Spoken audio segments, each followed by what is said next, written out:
वो कहते हैं ना, देर से आए लेकिन दुरुस्त आए, और इस वक्त यह कहना बिल्कुल सटीक होगा क्योंकि अब राजधानी पटना समेत बिहार में 15 मई तक लॉकडाउन लगा दिया गया है। परिस्थितियां इस वक्त की देखिए, राजधानी पटना का प्रमुख चौराहा डाक बंगला चौराहा पर काफ़ी भीड़ देखने को मिल रही है। लोग निकले हैं अपनी काम से, और जब कोरोना के संक्रमण बढ़ रहे हैं तो लगातार अपील भी की जा रही है लोगों से घर में रहें, लेकिन उसके बावजूद कई लोग ऐसे हैं जो निकल रहे हैं और भीड़ वैसी देखने को मिल रही है।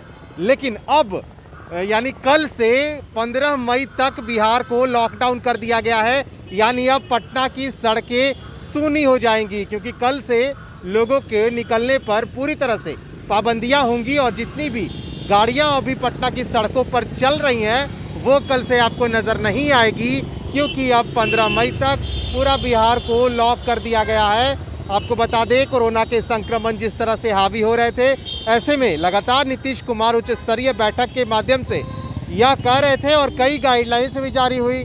पटना में पहले नाइट कर्फ्यू था, उसको बदल के इवनिंग कर्फ्यू किया गया, फिर शाम के 4 बजे से बिहार की दुकानें अब बंद होने लगी हैं, लेकिन उसके बाद भी संक्रमण की रफ्तार वो धीमी नहीं पड़ी।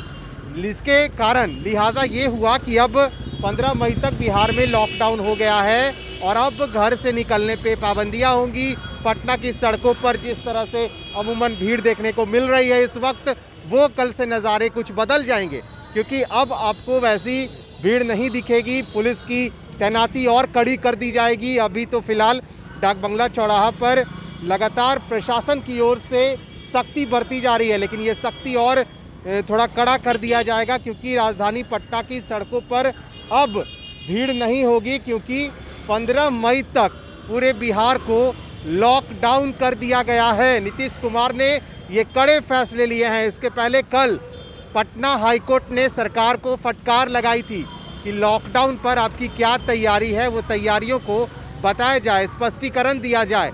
और आज लिहाजा ये हुआ कि नीतीश कुमार ने क्राइसिस मैनेजमेंट ग्रुप की बैठक में ये बड़ा फैसला ले लिया कि अब पटना में या और बिहार में, माफ़ कीजिएगा, पूरे बिहार में 15 मई तक अब लॉकडाउन होगा।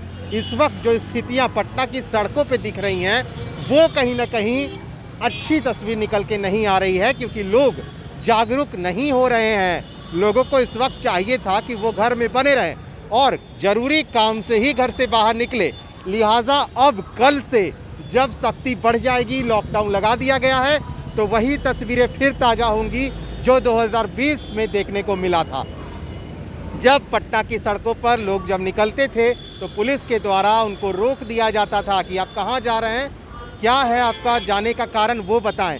लेकिन जितनी गाड़ियां दौड़ रही हैं, अब कल से ये नज़ारे बदल जाएंगे और पटना पूरी तरह से सन्नाटा हो जाएगा क्योंकि लॉकडाउन बिहार में लगा दिया गया है और बिहार की राजधानी पटना का नज़ारा कल से बदलने जा रहा है। देखिए कितनी गाड़ियाँ चल रही हैं पटना की सड़कों पर, जो सार्वजनिक वाहन हैं, जो ऑटो हैं, जो बसें हैं जो चलती हैं अमूमन पटना की सड़कों पर, वो चलेंगी ज़रूर। जो इमरजेंसी सेवाओं से जो होगा वो गाड़ियां चलेंगी, उस पर छूट होगी।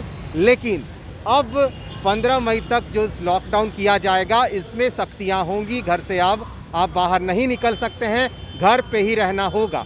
लेकिन देखने वाली बात होगी कि क्या ये बड़े फैसले के बाद जब लॉकडाउन 15 मई तक लगाया गया है तो संक्रमण के चेन को तोड़ा जा सकता है या नहीं, ये देखने वाली बात होगी।